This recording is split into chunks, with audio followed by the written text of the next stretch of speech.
ನಮಸ್ತೆ ಎಲ್ಲರಿಗೂ, welcome back to my channel. ಇವತ್ತು ಒಂದು ಯುನೀಕ್ ಆಗಿರುವಂತಹ ಸ್ನ್ಯಾಕ್ಸ್ ರೆಸಿಪಿನ ಶೇರ್ ಮಾಡ್ಕೊಳ್ತಾ ಇದ್ದೀನಿ. ಇದನ್ನು ನೀವು ಒಂದು ಸಲ ಮಾಡಿ ನೋಡಿ, ಕಳೆದೋಗ್ಬಿಡ್ತೀರ, ಅಷ್ಟೊಂದು ರುಚಿಯಾಗಿರುತ್ತೆ. ಅದಕ್ಕಿಂತ ಮುಂಚೆ ನನ್ನ ಚಾನಲ್ನ ಹೊಸದಾಗಿ ನೋಡೋರು ಸಬ್ಸ್ಕ್ರೈಬ್ ಮಾಡಿ ನೋಡಿ, ಪಕ್ಕದಲ್ಲಿರುವ ಬೆಲ್ಲೈಕನ್ನ ಕ್ಲಿಕ್ ಮಾಡಿ, ವಿಡಿಯೋ ಪೂರ್ತಿ ನೋಡಿ. ಇಷ್ಟ ಆದರೆ ನಿಮ್ಮ ಫ್ರೆಂಡ್ಸ್ ಹಾಗೆ ಫ್ಯಾಮಿಲಿ ಜೊತೆ ವಿಡಿಯೋನ ಶೇರ್ ಮಾಡಿ, ಅನಿಸಿಕೆ ಅಭಿಪ್ರಾಯನ ಕಮೆಂಟ್ ಮಾಡಿ. ಈ ಸ್ನ್ಯಾಕ್ಸು ಸ್ವೀಟು, ಖಾರ, ಹುಳಿ ಎಲ್ಲ ಸೇರಿರುತ್ತೆ. ಇದನ್ನು ನೀವು ಒಂದು ಸಲ ಮಾಡಿ ಮನೇಲಿ ನಿಮ್ಮ ಮಕ್ಕಳಿಗೆ ಹಾಗೆಯೇ ನಿಮ್ಮ ಮನೇಲಿರೋ ದೊಡ್ಡವರಿಗೂ ಮಾಡಿಕೊಡಿ, ತುಂಬ ಇಷ್ಟಪಟ್ಟು ತಿಂತಾರೆ. ಇದಕ್ಕೆ ಬೇಕಾಗಿರುವಂತಹ ಸಾಮಗ್ರಿಗಳು, ನಾನಿಲ್ಲಿ 2 ಟೊಮೆಟೊನ ಸಣ್ಣಗೆ ಹೆಚ್ಚಿದ್ದೀನಿ, ಹಾಗೆ 2 ಈರುಳ್ಳಿ, ಕೊತ್ತಂಬರಿ ಸೊಪ್ಪು, ಸೌತೆಕಾಯಿ, ಹಾಗೆಯೇ ಆಲೂಗಡ್ಡೆನ ತೊಳೆದು ಸಿಪ್ಪೆ ತೆಗೆದು ಈ ರೀತಿ ಕಟ್ ಮಾಡಿದ್ದೀನಿ. ಸೇವ್, ಚಾಟ್ ಮಸಾಲ, ಚಿಲ್ಲಿ ಪೌಡರ್, ಉಪ್ಪು, ಜೀರಿಗೆ ಪುಡಿ, ಲೆಮನ್, ಹಾಗೆ ಮೊಸರಿಗೆ ಸಕ್ಕರೆ ಹಾಕಿ ಬೀಟ್ ಮಾಡಿ ಇಟ್ಟಿದ್ದೀನಿ. ಇದು ಇನ್ನೊಂದು ಐಟಮ್ ಇಲ್ಲಿದೆ, ಇದನ್ನು ಆಮೇಲೆ ಹೇಳ್ತೀನಿ, ವಿಡಿಯೋ ಪೂರ್ತಿ ನೋಡಿ.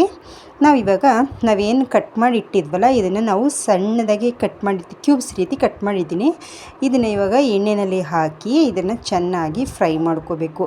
ಇದನ್ನು ನಾವು ಯಾವುದೇ ಕಾರಣಕ್ಕೂ ತಳ ಹಿಡಿಯೋದಕ್ಕೆ ಬಿಡಬಾರ್ದು, ಅಂದರೆ ಇದು ಸಿಯೋ ಚಾನ್ಸಸ್ ಇರುತ್ತೆ, ಕಪ್ಪಾಗಿಬಿಡುತ್ತೆ. ಅದಕ್ಕೋಸ್ಕರ ನಾವು ಈ ರೀತಿ ತಿರುಗಿಸ್ತಾನೆ ಇರಬೇಕಾಗತ್ತೆ, ಕೈ ಬಿಡಬಾರ್ದು. ಇದು ಸ್ವಲ್ಪ ಹೊಂಬಣ್ಣ ಬರಬೇಕು, ಗೋಲ್ಡನ್ ಕಲರ್ ಬಂದಾಗ ಇದು ಆಗಿದೆ ಅಂತ ಅರ್ಥ. ನಿಮಗೆ ಸ್ವಲ್ಪ ಕ್ರಂಚಿ ಆಗಬೇಕು ಅಂದರೆ ನೀವು ಇನ್ನೂ ಸ್ವಲ್ಪ ಚೆನ್ನಾಗಿ ಫ್ರೈ ಮಾಡ್ಕೋಬೋದು. ಈ ಜಾಮೂನೆಲ್ಲ ಫ್ರೈ ಮಾಡ್ಕೋತೀವಲ್ವ, ಆ ರೀತಿ ಒಳಗಡೆ ಎಲ್ಲ ಸಾಫ್ಟ್ ಇರುತ್ತೆ, ಅದನ್ನೆಲ್ಲ ಹೋಗಬೇಕು. ಮತ್ತು ಕ್ರಂಚಿಯಾಗಿ ಸಿಗಬೇಕು ಅಂದರೆ ಸಣ್ಣ ಉರಿನಲ್ಲಿ ಇದನ್ನು ಆದಷ್ಟು ಚೆನ್ನಾಗಿ ಫ್ರೈ ಮಾಡ್ಕೋಬೇಕು, ಕೈ ಬಿಡಬಾರ್ದು. ಹಾಗೆಯೇ ಇದ್ರ ಜೊತೆನೇ ನಾವು ಆಲೂಗಡ್ಡೆನೂ ತಗೊಂಡು ಅದನ್ನು ಸಹ ಚೆನ್ನಾಗಿ ಫ್ರೈ ಮಾಡ್ಕೋಬೇಕು. ಇದಿಷ್ಟನ್ನು ಮಾಡಿ ಇಟ್ಕೊಂಡ್ರೆ ಚಟಾಪಟ ಅಂತ ಒಂದು ಸ್ನ್ಯಾಕ್ಸ್ ರೆಸಿಪಿನ ಮಕ್ಕಳಿಗೆ ಈವ್ನಿಂಗ್ಗೆ ಮಾಡಿ ಕೊಡ್ಬೋದು. ಮನೆ ಮಂದಿ ಎಲ್ಲ ಸಖತ್ತು ಇಷ್ಟಪಟ್ಟು ತಿಂತಾರೆ. ಒಮ್ಮೆ ಟ್ರೈ ಮಾಡಿ ನೋಡಿ, ತುಂಬ ಟೇಸ್ಟ್ ಅಂತೂ ಅದ್ಭುತವಾಗಿರುತ್ತೆ. ಆ ಹುಳಿ, ಖಾರ ಮತ್ತು ಸ್ವೀಟು ಎಲ್ಲ ಎಷ್ಟು ಚೆನ್ನಾಗಿರುತ್ತೆ ಗೊತ್ತಾ. ಇದು ಏನು ಅಂತ ನಾನು ಇನ್ನೂ ನಿಮ್ಮನ್ನು ಕಾಯಿಸೋದಿಲ್ಲ. ನಾನಿಲ್ಲಿ ಫ್ರೈ ಮಾಡ್ತಿರೋದು ಇಡ್ಲಿ. ಮನೆಯಲ್ಲಿ ಯಾವಾಗಲಾರು ಇಡ್ಲಿ ಮಾಡ್ತಿರಲ್ವ, ನಾನಿಲ್ಲಿ 2 ಇಡ್ಲಿನ ಈ ರೀತಿ ಕಟ್ ಮಾಡಿ ಇಟ್ಟಿರೋ ಅಂಥದ್ದು. ಇಲ್ಲಿ ನೋಡಿ, ಈ ರೀತಿ ಹೊಂಬಣ್ಣ ಬರಬೇಕು. ಈ ರೀತಿ ಮಾಡಿದ್ರೆ ತುಂಬ ಕ್ರಂಚಿಯಾಗಿ ಸೂಪರಾಗಿರುತ್ತೆ ಟೇಸ್ಟ್ ಅಂತೂ. ಈಗ ಇದನ್ನು ಫ್ರೈ ಮಾಡಾಯಿತು. ಇವಾಗ ಮತ್ತು ನೋಡಿ, ಈ ಕಲರ್ ಇರಬೇಕು, ನೋಡೋದಕ್ಕೆ ಎಷ್ಟು ಚೆನ್ನಾಗಿ ಕಾಣಿಸ್ತಿದೆಯಲ್ವ.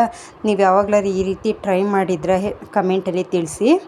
ಇವಾಗ ಆಲೂಗಡ್ಡೆನೂ ಸಹ ಎಣ್ಣೆ ಬಿಸಿ ಇರುವಾಗಲೇ ಫ್ರೈ ಮಾಡಿ ಇಟ್ಕೋಬೇಕು. ಇದನ್ನು ಅಷ್ಟೇ ಹೈ ಫ್ಲೇಮಲ್ಲಿ ಫ್ರೈ ಮಾಡೋಕ್ಕೆ ಹೋಗಬಾರ್ದು, ಯಾಕೆಂದರೆ ಮೇಲೆ ಮಾತ್ರ ಕಪ್ಪಾಗಿಬಿಡುತ್ತೆ, ಕಲರ್ ಚೇಂಜ್ ಆಗುತ್ತೆ, ಆದರೆ ಒಳಗಡೆ ಒಂದು ಹಸಿ ಹಸಿ ಥರ ಇರುತ್ತೆ. ಇದೆಲ್ಲ ಚೆನ್ನಾಗಿ ಫ್ರೈ ಆಗಿ ಕುಟುಂಬ ಅಂತ ಹೇಳ್ತಿದ್ರೇ ತಿನ್ನೋದಕ್ಕೆ ಸಖತ್ತಾಗಿ ಟೇಸ್ಟಿಯಾಗಿ ಚೆನ್ನಾಗಿರುತ್ತೆ. ಇವಾಗ ಇದನ್ನು ಸಹ ಫ್ರೈ ಮಾಡಿ ಎತ್ತಿಟ್ಕೊಂಡಿದ್ದೀನಿ. ಇವಾಗ ಫಟಾಫಟ್ ಅಂತ ಸ್ನ್ಯಾಕ್ಸ್ನ ರೆಡಿ ಮಾಡಿಬಿಡೋಣ. ಇಲ್ಲಿ ಒಂದು ಸರ್ವಿಂಗ್ ಬೌಲ್ನ ತೊಗೊಂಡಿದ್ದೀನಿ. ಇವಾಗ ಇದಕ್ಕೆ ನಾವು ಫ್ರೈ ಮಾಡಿಟ್ಟಿರುವಂತಹ ಇಡ್ಲಿ ಕ್ಯೂಬ್ಸ್ನ ಇದರಲ್ಲಿ ಹಾಕೋಬೇಕು. ನೀವು ಜಾಸ್ತಿ ಬೇಕಿದ್ರೂ ಹಾಕೋಬೋದು, ಬೇಡ ಅಂದರೆ ಸ್ವಲ್ಪ ಬೇಕಿದ್ದು ನಿಮ್ಗೆ ಎಷ್ಟು ಬೇಕು ಅಷ್ಟನ್ನು ಬೇಕಾದರೂ ಹಾಕೋಬೋದು. ನಾವು ಏನೇನು ಕಟ್ ಮಾಡಿಟ್ಟಿದ್ವಿ, ಈರುಳ್ಳಿ, ಟೊಮೆಟೊ, ಹಾಗೆ ಸೌತೆಕಾಯಿ, ಮತ್ತು ಇವಾಗ ಕೊತ್ತಂಬರಿ ಸೊಪ್ಪನ್ನು ಸಹ ಹಾಕ್ಕೊಳ್ತಾ ಇದ್ದೀನಿ. ಇದನ್ನು ಹಾಕೊಂಡಾದ್ಮೇಲೆ ನಾವು ಏನು ಮಸಾಲೆಗಳನ್ನ ಎತ್ತಿಟ್ಕೊಂಡಿದ್ದೀವಲ್ವ, ಇವಾಗ ಫ್ರೈ ಮಾಡಿರುವ ಆಲೂಗಡ್ಡೆನ ಮಕ್ಳಿಗೆ ಕೊಡಬೇಕಾದ್ರೆ ಎಸ್ಪೆಷಲಿ ಇದನ್ನು ಸ್ವಲ್ಪ ಜಾಸ್ತಿನೇ ಹಾಕ್ಕೊಡಿ, ತುಂಬ ಇಷ್ಟಪಟ್ಟು ತಿಂತಾರೆ. ಎಷ್ಟೊಂದು ಹೆಲ್ದಿಯಾಗಿದೆ ಅಲ್ವಾ. ಇದನ್ನು ಹೊರಗಡೆ ನಾವು ಸ್ನ್ಯಾಕ್ಸ್ನಾಗ ತಿನ್ನೋದಕ್ಕೆ ಇಷ್ಟಪಡ್ತಾರೆ. ಈ ರೀತಿ ಮಾಡಿಕೊಡಿ, ಹೊರಗಡೆ ತಿನ್ನೋದನ್ನು ಮರ್ತೇ ಬಿಡ್ತಾರೆ ಮಕ್ಕಳು. ಇವಾಗ ಮಸಾಲ ಪುಡಿಗಳನ್ನ ಹಾಕೋಬೇಕು.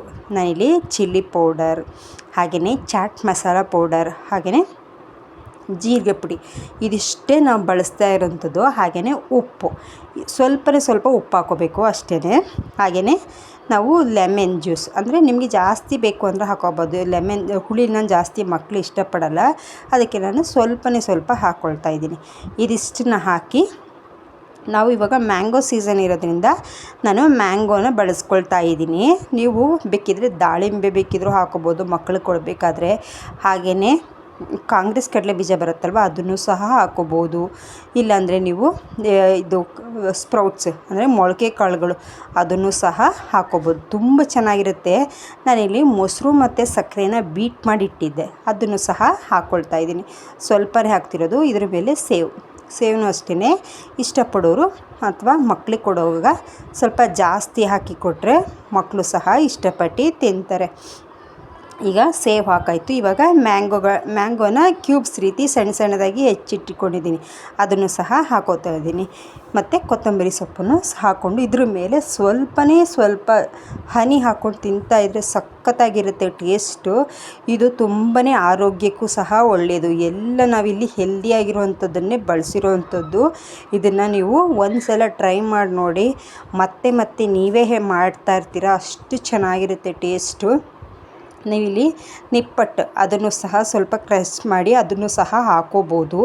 ನೀವು ಏನು ಬೇಕಾದರೂ ನಿಮ್ಮ ಟೇಸ್ಟ್ಗೆ ಏನು ಇಷ್ಟ ಬರುತ್ತೆ, ನಿಮ್ಗೆ ಯಾವುದೋ ಇಷ್ಟ ಇರುತ್ತೋ ಅದನ್ನು ಸಹ ಸೇರಿಸ್ಕೋಬೋದು. ಮೊಳಕೆ ಕಾಳುಗಳನ್ನು ಸಹ ಸ್ವಲ್ಪ ಆಫ್ ಬಾಯ್ಲ್ ಮಾಡಿ ಅದನ್ನು ಸಹ ಹಾಕಿ ಮಕ್ಕಳಿಗೆ ಕೊಡಿ, ತುಂಬ ಇಷ್ಟಪಟ್ಟು ತಿಂತಾರೆ. ನೋಡಿದ್ರಿ ಅಲ್ವಾ ಎಷ್ಟು ನೋಡೋದಕ್ಕೆ ಕಲರ್ಫುಲ್ಲಾಗಿದೆ, ಹಾಗೆ ರುಚಿನೂ ಅಷ್ಟೇ ತುಂಬ ಚೆನ್ನಾಗಿರುತ್ತೆ. ಒಂದು ಸಲ ಮಾಡಿ ಅಂತ ನಾನು ಪದೇ ಹೇಳ್ತಾ ಇದ್ದೀನಿ. ಕಳೆದೋಗ್ಬಿಡ್ತೀರಾ ಅಂತ ಹೇಳ್ತಿದ್ದೀರಲ್ಲ, ಇದಂತೂ 100% ನಿಜನೇ. ನೋಡಿ ಇವಾಗ ನಮ್ಮ ಚಟಾಪಟ್ ಅಂತ ಒಂದು ಸ್ನ್ಯಾಕ್ಸ್ ರೆಸಿಪಿ ರೆಡಿ ಆಯಿತು. ವಿಡಿಯೋ ನೋಡಿದ್ರಿ ಅಲ್ವಾ, ಇಷ್ಟ ಆಗಿದ್ದರೆ ನೀವು ಒಂದು ಸಲ ಟ್ರೈ ಮಾಡಿ. ಹಾಗೆಯೇ ನನ್ನ ಚಾನಲ್ನ ಸಬ್ಸ್ಕ್ರೈಬ್ ಮಾಡೋದನ್ನು ಮರಿಬೇಡಿ. ಅನಿಸಿಕೆ ಅಭಿಪ್ರಾಯನ ಕಮೆಂಟ್ ಮಾಡಿ. ಮತ್ತೆ ಸಿಗೋಣ ಹೊಸದೊಂದು ರೆಸಿಪಿ ಜೊತೆ. ಧನ್ಯವಾದಗಳು. Thank you for watching.